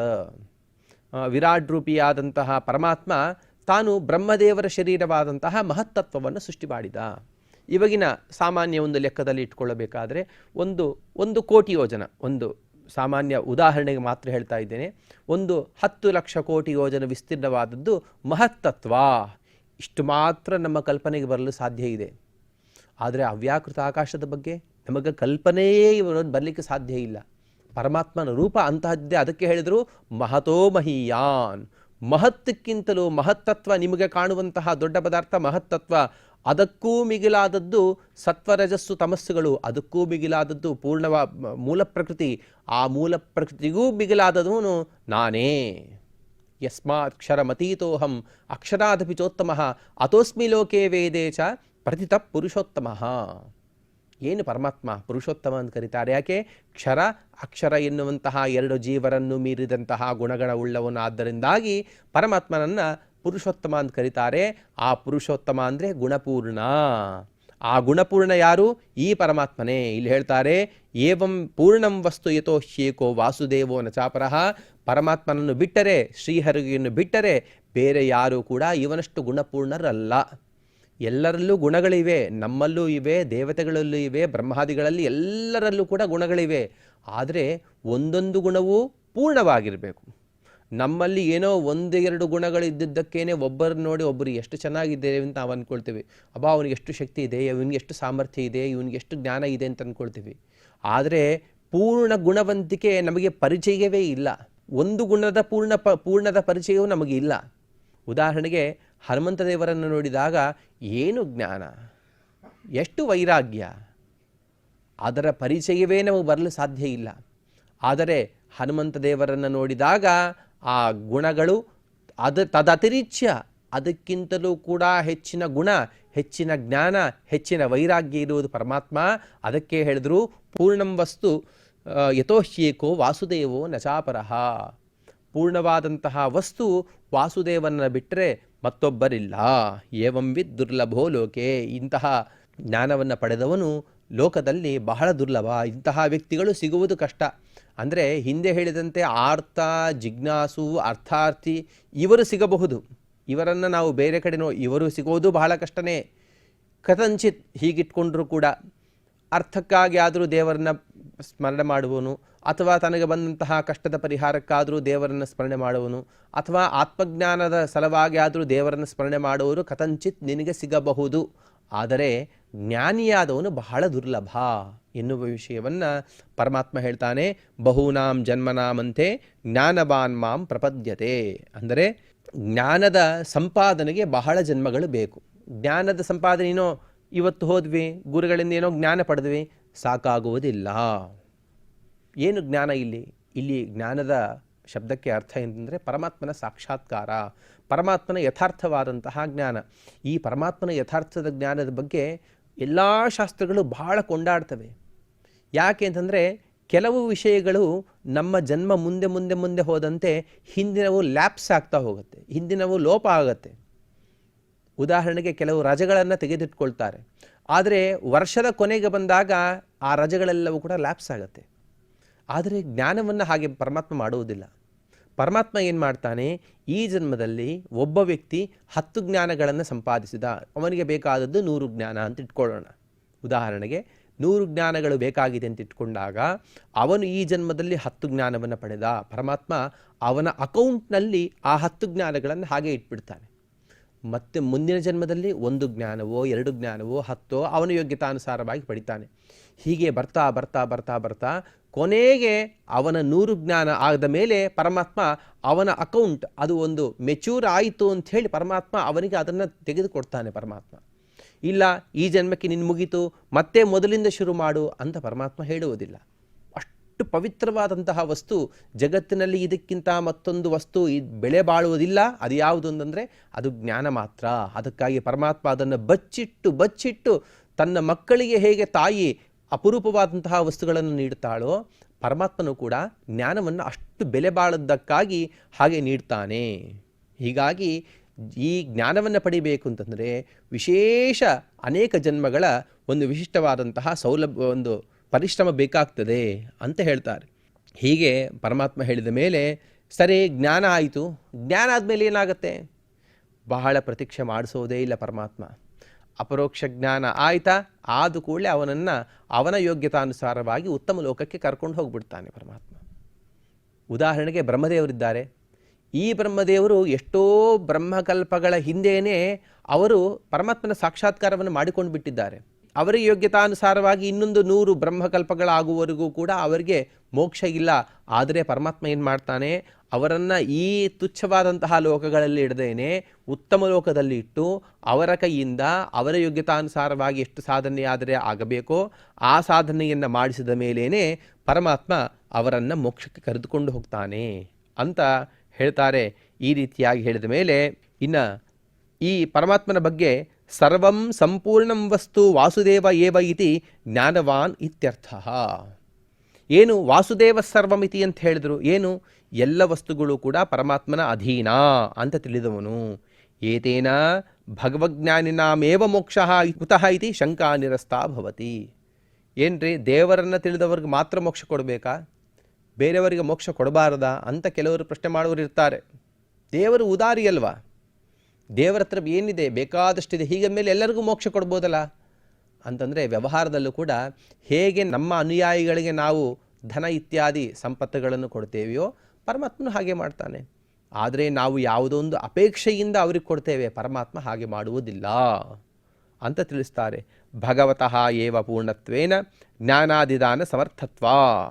ಅಷ್ಟು ಮಾತ್ರ ಅಲ್ಲ, ದೇವರೇನು ಮಾಡ್ತಾನೆ, ದೇವರನ್ನು ನಂಬುತ್ತಾನೆ ಆ ಭಕ್ತನಾದವನು. ಅವನೇನಂತ ನಂಬುತ್ತಾನೆ? ಪರಮಾತ್ಮ ನೀನೊಬ್ಬನೇ ಗುಣಪೂರ್ಣ, ಹಾಗೂ ಜ್ಞಾನಾದಿಗಳನ್ನು ಕೊಡುವ ಸಾಮರ್ಥ್ಯ ಇರೋದು ನಿನಗೊಬ್ಬನಿಗೆ ಮಾತ್ರ ಅಂತ ಆ ಮಹಾಪುರುಷ ತಿಳಿತಾನೆ, ಆ ಜೀವಿ ತಿಳಿತಾನೆ. ಇಂತಹ ಜೀವಿ ಏನಾಗ್ತಾನೆ? ಸುದುರ್ಲಭ ಅಂತ ಹೇಳ್ತಾರೆ. ಕೇವಲ ದುರ್ಲಭ, ಸಿಗೋದು ಕಷ್ಟ ಅಂತ ಮಾತ್ರ ಹೇಳಿಲ್ಲ, ಸುದುರ್ಲಭ, ಸಿಗೋದು ಬಹಳ ಬಹಳ ಬಹಳ ಬಹಳ ಕಷ್ಟ. ಬೆರಳೆಣಿಕೆಯಲ್ಲಿ ಇಂತಹ ಜೀವರಿರ್ತಾರೆ. ಏತೇನ ವಾಸುದೇವ ಜ್ಞಾನೇನ ಇದು ಮೋಕ್ಷ ತರ್ಹಿ ಸರ್ವೇಷಾಂ ಸಸ್ಯಾತ್ ಇತಿ ಶಂಕಾ ನಿರಸ್ತಾ. ವಾಸುದೇವ ಜ್ಞಾನೇನ ಮೋಕ್ಷ ಸತ್ವೇಪಿ ನ ತಜ್ಞಾನಿನಃ ಸರ್ವೇ. ನೋಡಪ್ಪ, ದೇವರ ಜ್ಞಾನ ಪಡೆದ ಅಷ್ಟರ ಮಾತ್ರಕ್ಕೆ ಮೋಕ್ಷವಾಗುವುದಿಲ್ಲ. ದೇವರ ಜ್ಞಾನ ಅಂತಂದರೆ ಸಾಮಾನ್ಯ ಜ್ಞಾನ ಅಂತ ಅರ್ಥ. ಸಾಮಾನ್ಯ ಜ್ಞಾನದಿಂದ ಇಂತಹ ಮೋಕ್ಷ ಸಿದ್ಧಿಯಾಗುವುದಿಲ್ಲ. ದೇವರ ವಿಶಿಷ್ಟವಾದಂತಹ ಜ್ಞಾನ ಆಗಬೇಕು, ತದ್ವಾರ ಮಾತ್ರ ಮೋಕ್ಷವನ್ನು ಪಡೆಯಲು ಸಾಧ್ಯ ಇದೆ ಅನ್ನುವ ವಿಷಯವನ್ನು ಕೂಡ ಇಲ್ಲಿ ತಿಳಿಸ್ತಾರೆ. ಹೀಗೆ ಅವರು ಈ ಜ್ಞಾನಿಯಾದವನು ಏನಂತ ವಿಚಾರ ಮಾಡ್ತಾನೆ ಅಂತಂದರೆ, ಬ್ರಹ್ಮಾದಿ ದೇವತೆಗಳನ್ನು ಎಲ್ಲರನ್ನು ಕೂಡ ಪರಮಾತ್ಮನ ಪರಿವಾರ ಅಂತ ಅರ್ಚನೆ ಮಾಡ್ತಾನೆ. ಇವರೇ ಅಸ್ವತಂತ್ರರು, ಇವರೇ ಜ್ಞಾನಕ್ಕಾಗಿ ಅಥವಾ ಮೋಕ್ಷಕ್ಕಾಗಿ ಪರಮಾತ್ಮನ ಹತ್ತಿರ ಹೋಗ್ತಾರೆ. ಅಂದ ಮೇಲೆ ಇಂತಹ ಅಸ್ವತಂತ್ರರನ್ನು ನಾನು ಪೂಜಿಸಿ ನನಗೆ ಏನೂ ಉಪಯೋಗ ಇಲ್ಲ. ಪರಮಾತ್ಮನ ಪರಿವಾರತೆಯ ಪೂಜೆ ಮಾಡ್ತಾನೆ, ಆದರೆ ಸರ್ವೋತ್ತಮತ್ವೇನ ಪೂಜೆ ಮಾಡುವುದು ಮಾತ್ರ ಪರಮಾತ್ಮನನ್ನು ಮಾತ್ರ ಅಂತ ಅವನು ತಿಳಿದು ಆ ದೇವರನ್ನೇ ಶರಣು ಹೊಂದುತ್ತಾನೆ. ಆದ್ದರಿಂದಾಗಿ ಅಂತಹ ಜ್ಞಾನಿಗೇನೆ ನಾನು ಮೋಕ್ಷವನ್ನು ನೀಡ್ತೇನೆ ಅಂಥೇಳಿ ಪರಮಾತ್ಮ ಹೇಳ್ತಾನೆ. ಒಟ್ಟಿನಲ್ಲಿ ಈ ಶ್ಲೋಕದ ಅರ್ಥವನ್ನು ತಿಳಿಯುವುದಾದರೆ, ಬಹೂನಾಂ ಜನ್ಮನಾಮಂತೆ ಅರ್ಜುನ, ಬಹಳ ಜನ್ಮಗಳ ಸಾಧನೆಯಾದ ಮೇಲೆ ಜ್ಞಾನಿಯಾದವನು ನನ್ನನ್ನು ತಿಳಿತಾನೆ. ಅಂತಹ ಜ್ಞಾನಿಯಾದವನು ಸುದುರ್ಲಭ. ಹೇಗೆ, ಏನಂತ ತಿಳಿತಾನೆ ಗೊತ್ತಾ ಅವನು? ದ್ರವ್ಯಂ ಕರ್ಮಚ ಕಾಲಶ್ಚ ಸ್ವಭಾವೋ ಜೀವಯೇವ ಚ ಯದನುಗ್ರಹತಃ ಸಂತಿ ನ ಸಂತಿ ಯದುಪೇಕ್ಷಯ. ದ್ರವ್ಯ ಅನೇಕ ಪೃಥ್ವಿಯಾದಿ ಪದಾರ್ಥಗಳು, ಕರ್ಮ ನಾವು ಮಾಡುವಂತಹ ಹಸ್ತದ ಕರ್ಮಗಳಾಗಲಿ ಮನೋವಿಕಾರಗಳಾಗಲಿ ಇವೆಲ್ಲ ಕರ್ಮಗಳೇ. ಕರ್ಮಚ ಕಾಲಶ್ಚ, ಕಾಲ ಯಾವಾಗಿಂದಿದೆ? ಅನಾದಿ ಕಾಲದಿಂದ ಅನಂತ ಕಾಲದವರೆಗೂ ಈ ಕಾಲ ಇರ್ತದೆ. ದ್ರವ್ಯಂ ಕರ್ಮಚ ಕಾಲಶ್ಚ ಸ್ವಭಾವ, ಪ್ರತಿಯೊಬ್ಬ ಜೀವ ಆ ಜೀವನ ಸ್ವಭಾವ, ಅನಂತ ಜೀವರು ಆ ಅನಂತ ಜೀವರ ಅನಂತ ಸ್ವಭಾವಗಳು ಇವೆಲ್ಲವೂ ಕೂಡ ಇವೆ. ಯಾಕಿವೆ? ಪರಮಾತ್ಮನ ಅನುಗ್ರಹದಿಂದ ಇವೆ. ಪರಮಾತ್ಮನ ಅನುಗ್ರಹವಿಲ್ಲದಿದ್ದರೆ ಇದ್ಯಾವುದೂ ಇರೋದಿಲ್ಲ ಅಂತ ತಿಳಿತಾನೆ ಈ ಜ್ಞಾನಿಯಾದವನು. ಇಂತಹ ಜ್ಞಾನಿಯೇ ಸುದುರ್ಲಭ. ಪರಮಾತ್ಮ ಹೇಳ್ತಾನೆ, ಸಮಹಾತ್ಮ ಸುದುರ್ಲಭ. ಅವನು ಸರಳವಾಗಿ ಸಿಗೋದಿಲ್ಲಪ್ಪ, ತುಂಬ ದುರ್ಲಭ ಆಗಿರ್ತಾನೆ. ಬ್ರಹ್ಮಪುರಾಣದಲ್ಲೂ ಕೂಡ ಇದರ ಬಗ್ಗೆ ಒಂದು ಮಾತನ್ನು ಹೇಳ್ತಾರೆ. ಬಹುಬಿರ ಜನ್ಮವಿರ್ ಜ್ಞಾತ್ವ ತಥೋ ಮಾಂ ಪ್ರತಿಪದ್ಯತೆ. ಏನೋ ಒಂದು ಜನ್ಮ ಪಡೆದ, ಆ ಒಂದು ಜನ್ಮದಲ್ಲಿ ಏನೋ ಸ್ವಲ್ಪ ಜ್ಞಾನ ಪಡೆದ, ಅವನು ಮೋಕ್ಷಕ್ಕೆ ಹೊಟ್ಟೋಗ್ಬಿಟ್ಟ. ಹೀಗೆ ಸಾಧ್ಯವಿಲ್ಲ. ಜ್ಞಾನಿಯಾದವನು ಮೋಕ್ಷಕ್ಕೆ ಹೋಗಬೇಕಾಗಿದ್ದರೆ ಅನೇಕ ಜನ್ಮಗಳನ್ನು ತಾಳಬೇಕು. ಅನೇಕ ಜನ್ಮಗಳನ್ನು ತಾಳಿ ಬಹಳ ಪರಿಶ್ರಮವನ್ನು ಪಟ್ಟು ಗುರುವಾದಿ ಸೇವೆಗಳನ್ನು ಮಾಡ್ತಾ ಅವನು ಬಹಳ ಕಷ್ಟದಿಂದ ನನ್ನ ಜ್ಞಾನವನ್ನು ಪಡೆದು ಆಮೇಲೆ ಮೋಕ್ಷಕ್ಕೆ ಬರ್ತಾನೆ ಎನ್ನುವ ಈ ವಿಷಯವನ್ನು ಬಹೂನಾಂ ಜನ್ಮನಾಮಂತೆ ಜ್ಞಾನವಾನ್ ಮಾಂ ಪ್ರಪದ್ಯತೆ ವಾಸುದೇವ ಸರ್ವಮಿತಿ ಸಮಹಾತ್ಮ ಸುದುರ್ಲಭ ಎನ್ನುವ 19ನೆಯ ಶ್ಲೋಕವ ಅರ್ಥವಾಗಿ ತಿಳಿಸಿದ್ದಾರೆ. ಹರೆಯೇ ನಮಃ. ಶ್ರೀಕೃಷ್ಣಾರ್ಪಣಮಸ್ತು. ಅತ್ಯದ್ಭುತವಾಗಿ ಸರಳವಾಗಿದೆ.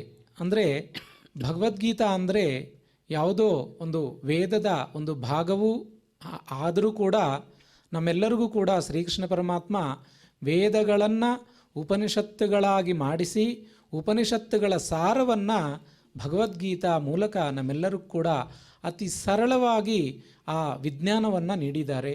ಅಂಥ ಒಂದು ಭಗವದ್ಗೀತಾ ಪಾರಾಯಣವನ್ನು ಈಗ ನಾವು ಮಾಡಿ ಕೃತಾರ್ಥರಾಗೋಣ ಅಂತ ಹೇಳಿ, ಈಗ ಅಥ ಶ್ರೀಮದ್ಭಗವದ್ಗೀತಾಸು ಉಪನಿಷತ್ಸು ಬ್ರಹ್ಮವಿದ್ಯಾಯಾಂ ಯೋಗಶಾಸ್ತ್ರೇ ಶ್ರೀಕೃಷ್ಣಾರ್ಜುನ ಸಂವಾದೇ ಜ್ಞಾನವಿಜ್ಞಾನಯೋಗೋ ನಾಮ ಸಪ್ತಮೋಧ್ಯಾಯಃ. ಶ್ರೀಭಗವಾನುವಾಚ ಮಯ್ಯಾಸಕ್ತಮನಃ ಪಾರ್ಥ ಯೋಗಂ ಯುಂಜನ್ಮದಾಶ್ರಯಃ ಅಸಂಶಯಂ ಸಮಗ್ರಂ ಮಾಂ ಯಥಾ ಜ್ಞಾಸ್ಯಸಿ ತಚ್ಛೃಣು ಜ್ಞಾನಂ ತೇಹಂ ಸವಿಜ್ಞಾನಂ ಇದಂ ವಕ್ಷ್ಯಾಮ್ಯಶೇಷತಃ ಯಜ್ಞಾತ್ವಾ ನೇಹ ಭೂಯೋನ್ಯತ್ ಜ್ಞಾತವ್ಯಮವಶಿಷ್ಯತೆ ಮನುಷ್ಯಾಣಾಂ ಸಹಸ್ರೇಷು ಕಶ್ಚಿದ್ಯತತಿ ಸಿದ್ಧಯೇ ಯತತಾಮಪಿ ಸಿದ್ಧಾನಾಂ ಕಶ್ಚಿನ್ಮಾಂ ವೇತ್ತಿ ತತ್ವತಃ ಭೂಮಿರಾಪೋ ನಲೋ ವಾಯುಃ ಖಂ ಮನೋ ಬುದ್ಧಿರೇವ ಚ ಅಹಂಕಾರ ಇತೀಯಂ ಮೇ ಭಿನ್ನಾ ಪ್ರಕೃತಿರಷ್ಟಧಾ ಅಪರೇಯಮಿತಸ್ತ್ವನ್ಯಾಂ ಪ್ರಕೃತಿಂ ವಿದ್ಧಿ ಮೇ ಪರಾಂ ಜೀವಭೂತಾಂ ಮಹಾಬಾಹೋ ಯಯೇದಂ ಧಾರ್ಯತೆ ಜಗತ್ ఏతద్యోనీని భూతాని ఏతద్యోనీని భూతాని సర్వాణీత్యుపధారయ సర్వాణీత్యుపధారయ అహం కృత్స్నస్య జగతః అహం కృత్స్నస్య జగతః ప్రభవః ప్రళయస్తథా ప్రభవః ప్రళయస్తథా మత్తః పరతరం నాన్యత్ మత్తః పరతరం నాన్యత్ కించిదస్తి ధనంజయ కించిదస్తి ధనంజయ మయి సర్వమిదం ప్రోతం మయి సర్వమిదం ప్రోతం సూత్రే మణిగణా ఇవ సూత్రే మణిగణా ఇవ రసోహమప్సు కౌంతేయ రసోహమప్సు కౌంతేయ ప్రభాస్మి శశి సూర్యయోః ప్రభాస్మి శశి సూర్యయోః ప్రణవః సర్వవేదేషు ప్రణవః సర్వవేదేషు శబ్దః ఖే పౌరుషం ఋషు శబ్దకే పౌరుషం ఋషు పుణ్యో గంధః పృథివ్యాం చ పుణ్యో గంధః పృథివ్యాం చ తేజశ్చాస్మి విభావసౌ తేజశ్చాస్మి విభావసౌ జీవనం సర్వభూతేషు జీవనం సర్వభూతేషు తపశ్చాస్మి తపస్విషు తపశ్చాస్మి తపస్విషు బీజం మాం సర్వభూతానాం బీజం మాం సర్వభూతానాం విద్ధి పార్థ సనాతనం విద్ధి పార్థ సనాతనం బుద్ధిర్బుద్ధిమతామస్మి బుద్ధిర్బుద్ధిమతామస్మి తేజస్తేజస్వినామహం తేజస్తేజస్వినామహం బలం బలవతాం చాహం బలం బలవతాం చాహం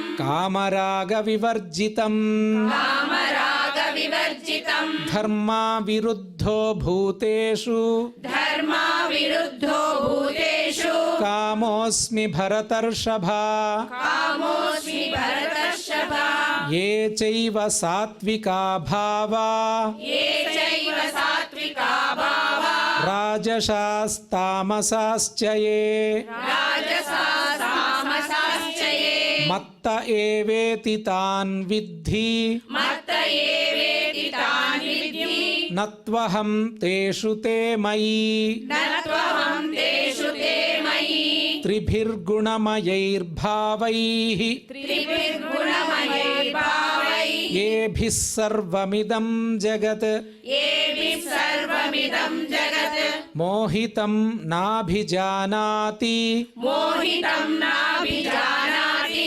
మామేభ్యః పరమవ్యయం మామేభ్యః పరమవ్యయం దైవీ హ్యేషా దైవీ హేషా గుణమయీ గుణమయీ మమ మాయా మమ మాయా దురత్యయా దురత్యయా మామేవ యే మామేవ యే ప్రపద్యంతే ప్రపద్యంతే మాయామేతాం మాయామేతాం తరంతి తే తరంతి తే నమాం దుష్కృతినో నమాం దుష్కృతినో మూఢాః మూఢాః ప్రపద్యంతే ప్రపద్యంతే నరాధమాః నరాధమాః మాయయాపహృతజ్ఞానాః మాయయా బహుతజ్ఞానాః ఆసురం ఆసురం భావమాశ్రితాః భావమాశ్రితాః చతుర్విధా భజంతే మాం చతుర్విధా భజంతే మాం జనాః సుకృతినోऽర్జున జనా సుకృతినోऽర్జున ఆర్తో జిజ్ఞాసురర్థార్థీ ఆర్తో జిజ్ఞాసురర్థార్థీ జ్ఞానీ చ భరతర్షభా జ్ఞానీ చ భరతర్షభ తేషాం జ్ఞానీ నిత్యయుక్తః తేషాం జ్ఞానీ నిత్యయుక్తః ఏకభక్తిర్విశిష్యతే ఏకభక్తిర్విశిష్యతే ప్రియో హి జ్ఞానినోత్యర్థం ప్రియో హి జ్ఞానినోత్యర్థం అహం స చ మమ ప్రియః అహం స చ మమ ప్రియః ఉదారాः సర్వ ఉదారా సర్వ ఏవైతే ఏవైతే జ్ఞానీత్వాత్మైవ జ్ఞానీ త్వాత్మైవ मे मतं मे मतम् आस्थितः स हि आस्थितः स हि युक्तात्मा युक्तात्मा मामेवानुत्तमां गतिम् मामेवानुत्तमां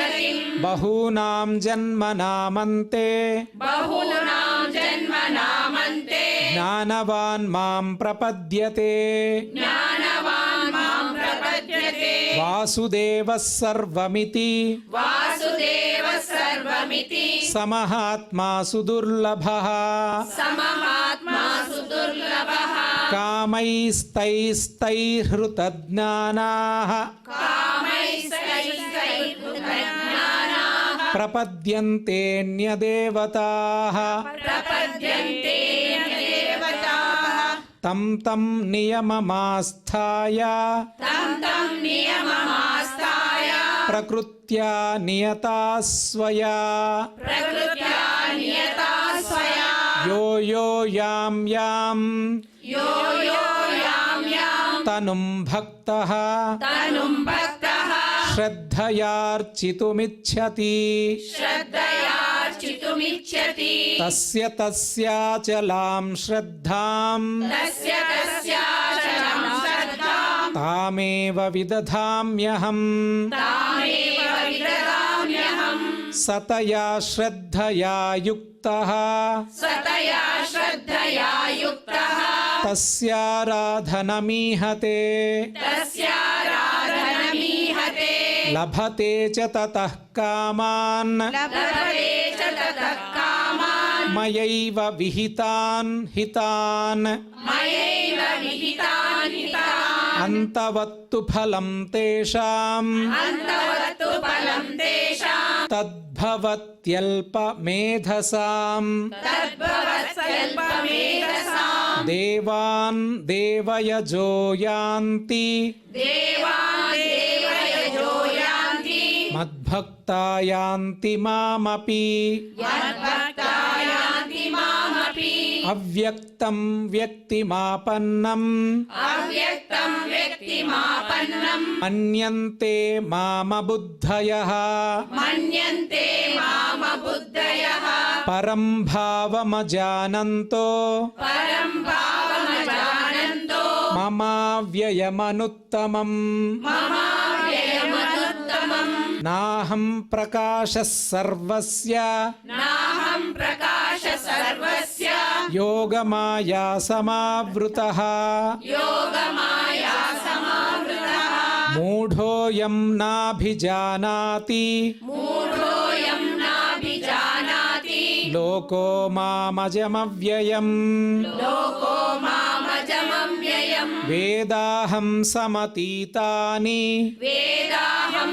समतीतानि वर्तमानानि चार्जुन वर्तमानानि चार्जुन भविष्यानि च भूतानि भविष्याणि च भूतानि मां तु वेद न कश्चन मां तु वेद न कश्चन इच्छाद्वेषः समुत्थेन इच्छाद्वेषसमुत्थेन द्वन्द्वमोहेन भारत द्वन्द्वमोहेन भारत सर्वभूतानि सम्मोहम् सर्वभूतानि सम्मोहं सर्गे यान्ति परन्तप सर्गे यान्ति परन्तप येषां त्वन्तगतं पापम् येषां त्वन्तगतं पापं जनानां पुण्यकर्मणां जनानां पुण्यकर्मणां ते द्वन्द्वमोहनिर्मुक्ताः ते द्वन्द्वमोहनिर्मुक्ताः भजन्ते मां दृढव्रताः भजन्ते मां दृढव्रताः जरामरणमोक्षाय जरामरणमोक्षाय मामाश्रित्य यतन्ति ये मामाश्रित्य यतन्ति ये ते ब्रह्म तद्विदुः कृत्स्नम् ते ब्रह्म तद्विदुः कृत्स्नम् अध्यात्मं कर्म चाखिलम् अध्यात्मं कर्म चाखिलम् साधिभूताधिदैवं मां साधिभूतादिदैवं मां साधियज्ञं च ये विदुः साधियज्ञं च ये विदुः प्रयाणकालेऽपि च मां प्रयाण च माम् ते विदुर्युक्तचेतसः ते विदुर्युक्तचेतसः इति श्रीमद्भगवद्गीतासु इति श्रीमद्भगवद्गीतासु उपनिषत्सु उपनिषत्सु ब्रह्मविद्यायां ब्रह्मविद्यायां योगशास्त्रे योगशास्त्रे श्रीकृष्णार्जुनसंवादे श्रीकृष्णार्जुनसंवादे ज्ञानविज्ञानयोगो नाम ज्ञानविज्ञानयोगो नाम सप्तमोऽध्यायः। सप्तमोऽध्यायः। यत्र योगेश्वरः कृष्णो यत्र योगेश्वरः कृष्णो यत्र पार्थो धनुर्धरः यत्र पार्थो धनुर्धरः तत्र श्रीर्विजयो भूतिः तत्र श्रीर्विजयो भूतिः ध्रुवा नीतिर्मतिर्मम। ಧ್ರುವಾನೀತಿರ್ಮತಿರ್ಮಮ. ಈಗ ಕ್ಷಮಾ ಪ್ರಾರ್ಥನೆಯನ್ನು ಮಾಡೋಣ. ಯದಕ್ಷರಪದಭ್ರಷ್ಟಂ ಯದಕ್ಷರಪದಭ್ರಷ್ಟಂ ಮಾತ್ರಾಹೀನಂಚ ಯದ್ಭವೇತ್ ಮಾತ್ರಾಹೀನಂ ಚ ಯದ್ಭವೇತ್ ತತ್ಸರ್ವಂ ಕ್ಷಮ್ಯತಾಂ ದೇವ ತತ್ಸರ್ವಂ ಕ್ಷಮ್ಯತಾಂ ದೇವ. ನಾರಾಯಣ ನಮೋಸ್ತುತೇ. ನಾರಾಯಣ ನಮೋಸ್ತುತೇ. ಮುಂಚೆ ಹೇಳಿರೋ ಪ್ರಕಾರ ವಾಸುದೇವ ಸರ್ವಮಿತಿ ಸಮಹಾತ್ಮ ಸುದುರ್ಲಭ. ಈ ಪ್ರಪಂಚದಲ್ಲಿ ಪ್ರತಿಯೊಂದು ಅಣುವಲ್ಲಿ ಕೂಡ ಆ ಪರಮಾತ್ಮನಾಗಿರುವಂತಹ ವಾಸುದೇವನು, ಆ ಪರಮಾತ್ಮ ಎಲ್ಲೆಡೆ ಇದ್ದಾರೆ ಎಂಬ ಒಂದು ಭಾವನೆಯಿಂದ ಆ ಭಗವಂತನಿಗೆ ಅರ್ಪಣೆಯನ್ನು ಮಾಡೋಕ್ಕೆ ತ್ರಿಕರಣ ಶುದ್ಧಿಯಾಗಿ ನಾವು ಹೊರಟಿದ್ದೀವಿ. ಅದಕ್ಕಾಗಿ ನಾವೆಲ್ಲರೂ ಕೂಡ ಭಗವದರ್ಪಣವನ್ನು ಈಗ ಮಾಡೋಣ. ಕಾಯೇನ ವಾಚಾ ಮನಸೈಂದ್ರಿಯೈರ್ವಾ ಕಾಯೇನ ವಾಚಾ ಮನಸೇಂದ್ರಿಯೈರ್ವಾ ಬುದ್ಧ್ಯಾತ್ಮನಾ ವಾ ಬುದ್ಧ್ಯಾತ್ಮನಾ ವಾ ಪ್ರಕೃತೆ ಸ್ವಭಾವಾತ್ ಕರೋಮಿ ಯದ್ಯತ್ ಕರೋಮಿ ಯದ್ಯತ್ ಸಕಲಂ ಪರಸ್ಮೈ ಸಕಲಂ ಪರಸ್ಮೈ ನಾರಾಯಣಾಯೇತಿ ನಾರಾಯಣಾಯೇತಿ ಸಮರ್ಪಯಾಮಿ. ಸಮರ್ಪಯಾಮಿ. ತ್ರಿಕರಣ ಶುದ್ಧಿಯಾಗಿ ನಾವು ಭಗವಂತನಿಗೆ ಶರಣು ಹೋದಾಗ ನಮ್ಮಲ್ಲಿರುವಂತಹ ಒಂದು ಸ್ವಾರ್ಥ ಬುದ್ಧಿ ತೊಲಗುತ್ತೆ. ಆವಾಗ ಪರಾರ್ಥಕ್ಕಾಗಿ ನಾವು ಪ್ರಾರ್ಥನೆಯನ್ನು ಮಾಡ್ತೇವೆ. ಯಾವಾಗ ನಮ್ಮಲ್ಲಿ ಸ್ವಾರ್ಥವಿರುತ್ತೋ ಪರರು ನಮಗೆ ನಮ್ಮ ಮನಸ್ಸಿಗೆ ಬರಲ್ಲ ಅಂತೆ. ಯಾವಾಗ ಸ್ವಾರ್ಥವು ನಾಶ ಆಗುತ್ತೆ ಆವಾಗ ಲೋಕಕ್ಷೇಮವನ್ನು ನಾವು ಬಯಸ್ತೇವೆ. ಅಂಥ ಒಂದು ಲೋಕಕ್ಷೇಮ ಪ್ರಾರ್ಥನೆಯನ್ನು ಮಾಡೋಣ. ಎಲ್ಲರೂ ಸುಖವಾಗಿ, ಆನಂದವಾಗಿ, ಸಂತೋಷವಾಗಿ, ನಿರಾಮಯರಾಗಿ ಇರಲಿ ಎಂಬುದೇ ಇದರ ಅರ್ಥ. ಸರ್ವೇ ಭವಂತು ಸುಖಿನಃ ಸರ್ವೇ ಭವಂತು ಸುಖಿನಃ ಸರ್ವೇ ಸಂತು ನಿರಾಮಯಾಃ ಸರ್ವೇ ಸಂತು ನಿರಾಮಯಾಃ ಸರ್ವೇ ಭದ್ರಾಣಿ ಪಶ್ಯಂತು ಸರ್ವೇ ಭದ್ರಾಣಿ ಪಶ್ಯಂತು ಮಾ ಕಶ್ಚಿತ್ ದುಃಖ ಭಾಗ್ ಭವೇತ್. ಮಾ ಕಶ್ಚಿತ್ ದುಃಖ ಭಾಗ್ ಭವೇತ್.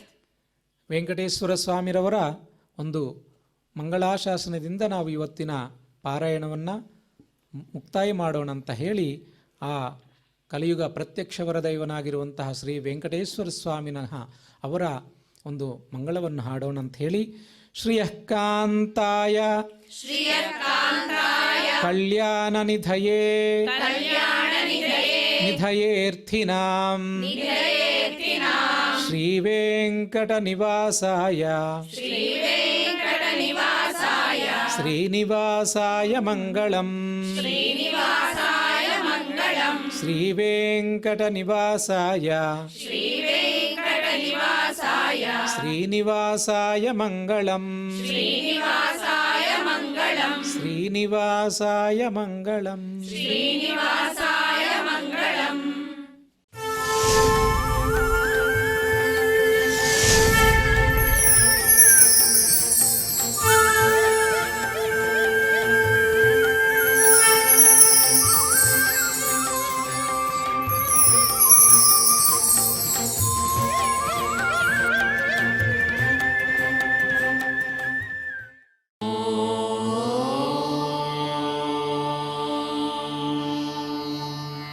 ನಮೋ